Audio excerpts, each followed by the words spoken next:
ప్రైజ్లా దేవుని పరిశుద్ధమైన నామమునకు మహిమ కలుగునుగాక. ప్రభు నామమున మీ అందరికీ హృదయపూర్వక వందనాలు. ఈ ఉదయకాలము దేవుని వాక్కులు విందాం. సామెతలు 11వ అధ్యాయము 30వ వచనము. నీతిమంతుడు ఇచ్చు ఫలము జీవవృక్షము, జ్ఞానము గలవారు ఇతరులను రక్షించుదురు. ప్రియులారా, జ్ఞానవంతుల గురించి ఈరోజు మనం నేర్చుకుందాం.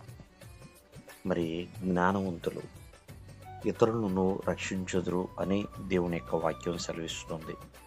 నిజమేనండి. మరి జ్ఞానవంతులు, బుద్ధిమంతులు, ఇలా ఎన్నో విషయాలు మనం చూస్తున్నాం. మరి ప్రతి మనిషికి జ్ఞానమును దేవుడు అనుగ్రహించాడు. వారు కలిగి ఉన్న జ్ఞానాన్ని బట్టి వారు అభివృద్ధి చెందుతున్నారు. అంతేకాదు ప్రియమైన వర్లరా, వారు అభివృద్ధి చెందటమే కాదు, వారు రక్షించబడటమే కాదు, ఇతరులను కూడా రక్షించుదురు అని దేవుని యొక్క వాక్యం సెలవిస్తుంది. ఒక మాటలో చెప్పాలంటే, బబులోను సంస్థానంలో దానియేలు ఎంతో శ్రేష్టమైన జ్ఞానాన్ని కలిగి ఉన్నాడండి. అందుకనే అదే అధ్యాయంలో మనం చూస్తున్నాం, బుద్ధిమంతులు మరి ఆకాశ మండలంలోని జ్యోతుల్ని పోలి ఉంటారు, అంతేకాదు ప్రకాశించే నక్షత్రాల వలె ఉంటారని. మరి దానియేలు అలాగే ఉన్నాడండి. మరి అక్కడ ఎంతోమంది ఉన్నా వారందరిలో కల్లా దానియేలుకున్న జ్ఞానము ఎవరికీ లేదు. అంత శ్రేష్టమైన జ్ఞానాన్ని తాను కలిగి ఉన్నాడు.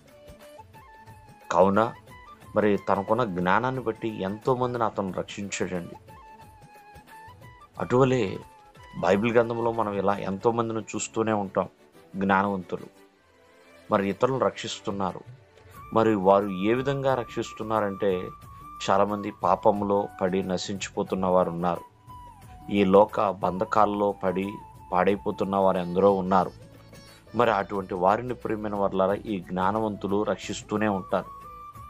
వారికి ఉన్న జ్ఞానము ప్రియమైన వారులారా ఇతరులను రక్షించే విధముగా ఉంటుందండి. చూడండి, ఆనాడు తూర్పు దేశపు జ్ఞానులు వారికి ఉన్న జ్ఞానాన్ని బట్టి వారు ప్రభు యొద్దకు నడవగలిగారండి. ప్రభువుకి చక్కటి కానుకలు ఇవ్వగలిగారు. అంతేకాదు ప్రభువును గురించి ఇతరులకి వారు చెప్పగలిగారు. కావున ఈ దినమందు మనం ఆలోచన చేస్తే, మరి నీకున్న జ్ఞానము ఇతరులను రక్షించగలుగుతుందా? కనీసం నిన్నేనా రక్షించుకోగలుగుతుందా? ఈ లోకం అనే ఊబిలో పడిపోకుండా, పాపం అనే ఛాయలలో నిండిపోకుండా మరి రక్షణ పొందుకుని బిడ్డగా ఉండగలుగుతున్నామా అనేది ఒక్కసారి ఆలోచించాలి. జ్ఞానవంతులుగానే బ్రతకాలండి. దేవుడు మిమ్మల్ని ఆశీర్వదించును గాక. ఆమేన్.